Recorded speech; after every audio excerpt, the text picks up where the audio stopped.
గ్రామీణ ఉపాధి హామీ పథకానికి మహాత్మా గాంధీ పేరు మార్చడం సిగ్గుచేటని వికసిత్ భారత్ జీరామ్జీ బిల్లును రద్దు చేయాలని కరీంనగర్ వామపక్ష పార్టీల నాయకులు డిమాండ్ చేశారు. వామపక్ష పార్టీల ఆధ్వర్యంలో మహాత్మా గాంధీ జాతీయ గ్రామీణ ఉపాధి హామీ పథకాన్ని రద్దు చేసి పేదల పొట్టగొట్టే చట్టాన్ని నిరసిస్తూ కరీంనగర్ గాంధీ రోడ్లోని స్థానిక గాంధీ విగ్రహం వద్ద తట్టలు పారలు చేతబూని నిరసన ధర్నా చేశారు. అనంతరం మాట్లాడారు. All India forward bloc party రాష్ట్ర కన్వీనర్ అంబడి జోజిరెడ్డి ఏదైతే ఇవాళ పార్లమెంటులో చట్టాలు నల్ల చట్టాలు తీసుకొచ్చేసి పేద బడుగు బలహీన వర్గ ప్రజలని ఇబ్బందికి పెట్టే కార్యక్రమాలు ఏదైతే బీజేపీ ప్రభుత్వం చేపట్టిందో దానికి నిరసనగా వామపక్ష పార్టీలన్నీ కలిపి కూడా ఇవాళ నిరసన తెలపడం జరిగింది. ఈ రోజు 12 సంవత్సరాల నుంచి మనం 2005 సంవత్సరంలో పుట్టిన ఈ పనికాహార పథకము పేద ప్రజల కోసం ముఖ్యంగా కోవిడ్ అప్పుడు ఎంతో ఉపయోగపడ్డ కార్యక్రమం ఇది. అట్లాంటి దాన్ని ఇలా రద్దు చేసుడే అంటే మహాత్మా గాంధీ పేరు తీసేసుకుంటూ ఆ రోజు స్వతంత్ర భారతదేశం రావడానికి మహాత్మా గాంధీ జాతిపితగా ఉన్న పేరుని ఇలా మార్చేసి ఏదో రామ్జీ అని చెప్పేసి ఇంకోటని పెట్టుకోవడం వాళ్ళ పార్టీకి సంబంధించిన పేర్లు పెట్టుకోవడం సమంజసం కాదని చెప్పేసి కూడా తెలియజేసుకుంటూ ఈ రోజు పేద ప్రజల కోసం పనిచేసే దాన్ని ఇంతకుముందు 90% సెంట్రల్ గవర్నమెంట్ ఇస్తే 10% స్టేట్ గవర్నమెంట్ పెట్టాయి. అట్లాంటిది ఇవాళ 40%, అదేవిధంగా 60% చేయడం.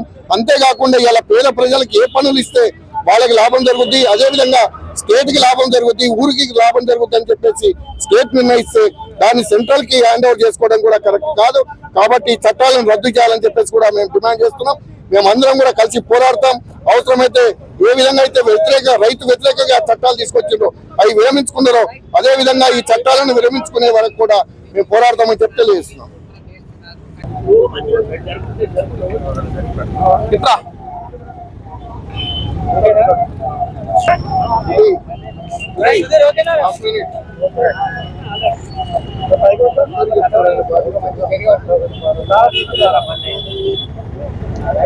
యూపీఏ-1 హయాంలో కమ్యూనిస్టులు యూపీఏ-1 కు సపోర్ట్ చేస్తూ అప్పటికే దేశవ్యాప్తంగా సామాజిక భద్రత కోసం, ఆర్థిక భద్రత కోసం, వలసలను అరికట్టడం కోసం ఒక సమగ్రమైనటువంటి చట్టం రావాలని చెప్పేసి ఆ చట్టం తీసుకొస్తామని చెప్పి కాంగ్రెస్ హామీ ఇచ్చిన పిదప ఆనాడు 64 మంది ఎంపీల వామపక్ష పార్టీల ఎంపీలందరూ కూడా యూపీఏ-1 కు మద్దతు ప్రకటించారు. ఆ రకంగా 2005లో గ్రామీణ ఉపాధి హామీ చట్టం అమలైంది.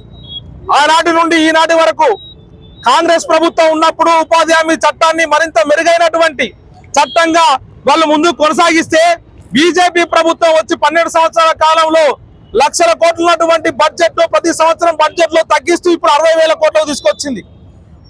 ఈ మొత్తం ఉపాధి హామీ చట్టాన్ని తూట్లు వస్తూ రావడమే కాకుండా మళ్ళీ ఇప్పుడు బీబీజీ రామ్జీ పేరుతోని మళ్ళీ కొత్త చట్టాన్ని తీసుకొచ్చిర్రు. పాత చట్టాన్ని రద్దు చేస్తూ పార్లమెంట్ సభ్యులు మొత్తం కూడా ప్రతిపక్ష పార్లమెంట్ సభ్యులు మొత్తం కూడా ఏకరువు పెట్టినప్పటికీ స్టాండింగ్ కమిటీకి పంపాల్సి ఉన్నప్పటికీ అందుకు విరుద్ధంగా మూజువా నోటుతో మందబలంతో ఇలా చట్టం తీసుకొచ్చిర్రు. ఈ చట్టం ముమ్మాటికి పేదలకు కడుపు కొట్టే చట్టం, ఈ ముమ్మాటికి వ్యవసాయ కూలీలకు కడుపు కొట్టే చట్టం. ఈ చట్టాలను వెంటనే రద్దు చేయాలని చెప్పేసి వామపక్ష పార్టీలు దేశవ్యాప్తంగా ఆందోళన కొనసాగిస్తున్నాయి. ముఖ్యంగా గతంలో 90% నిధులు కేంద్రం ఇచ్చేది, కానీ ఈ కొత్త చట్టంలో కేవలం 60% మాత్రమే కేంద్రం ఇస్తుంది, 40% రాష్ట్రం ఇస్తుందని చెప్తుంది. అంతకుముందు వ్యవసాయ పనులకు పనిముట్లు కేంద్ర ప్రభుత్వం ఇచ్చేది, కానీ ఇప్పుడు రాష్ట్ర ప్రభుత్వం ఇవ్వాలని చెప్తా ఉన్నది. అంతేకాదు ఇలా ప్రణాళిక పేరుతోని, అభివృద్ధి పేరుతోని, ఇలా గ్రామ సభల పేరుతోని గత చట్టంలో ప్రణాళికలు తయారు చేసేది, కానీ ఇప్పుడు ఇన్ఫ్రాస్ట్రక్చర్ పేరుతోని, స్టాక్ పేరుతోని ఇలా మొత్తం కూడా కేంద్ర ప్రభుత్వం నిర్ణయించే పరిస్థితి. అంటే ఉపాధి కూలీలకు ఏదైతే అవసరమో పని ఆ అవసరాన్ని గుర్తించకుండా కేంద్ర ప్రభుత్వం నిర్ణయించే పద్ధతి ఉందో అది వెంటనే తొలగించాలని చెప్పి సమగ్రమైన చట్టం, పాత చట్టాన్ని అమలు చేయాలని చెప్పేసి దేశవ్యాప్తంగా కమ్యూనిస్టులు, అభివృద్ధి కామకులు అందరూ కూడా ప్రతిశీల వర్గాలన్నీ కూడా డిమాండ్ చేస్తా ఉన్నాయి. కానీ దేశభక్తి పేరుతోని ఇలా మొత్తం కూడా బీజేపీ ప్రభుత్వం కార్పొరేట్ సెక్టర్ కు లక్షల కోట్ల రూపాయలు దారదత్తం చేస్తున్నది. ప్రభుత్వ సంస్థల్లో పప్పు బెల్లలు అమ్ముతున్నది, కానీ పేదలకు ఉపయోగపడేటువంటి ఒక్క సమగ్రమైన చట్టాన్ని ఇప్పటి వరకు తీసుకురాలేదు. అంటే ఈ బీజేపీ ప్రభుత్వం కేవలం మతోన్మాదంతో ఇలా ప్రజలు రెచ్చగొడుతున్నది. కానీ ప్రజల తరఫున ప్రజల వెన్నంటి ఉండి ప్రజా పోరాటాలు నిర్వహిస్తాం. ఖచ్చితంగా ఏదైతే మందబలంతో చేసినటువంటి చట్టాలు, గతంలో 3 నల్ల చట్టాలు తీసుకొచ్చింది, రైతాంగం ఐక్యమైంది. ఆ రైతు ఉద్యమాల మూలంగా ఆనాడు చట్టాలు, పార్లమెంట్ లో చేసిన చట్టాలు కూడా వెనక్కి తీసుకున్నాడు మోడీ, కన్నీరు కార్చిండు. ఇప్పుడు కూడా అదే పద్ధతిలో చెప్తున్నాం, ఖచ్చితంగా దేశవ్యాప్తంగా పెద్ద ఎత్తున ప్రజా పోరాటాలు నిర్వహిస్తాం, ఈ మోడీకి తగిన బుద్ధి చెప్తామని చెప్పి ఈ సందర్భంగా తెలియజేస్తూ వెంటనే చట్టాన్ని రద్దు చేయాలని చెప్పేసి, పాత చట్టాన్ని కొనసాగించాలని చెప్పేసి సిపిఎం పార్టీగా వామపక్ష పార్టీలుగా డిమాండ్ చేస్తున్నాం. మిల్కూరి వాసుదేవ్ రెడ్డి, సిపిఎం పార్టీ, కరీంనగర్ జిల్లా కార్యదర్శి.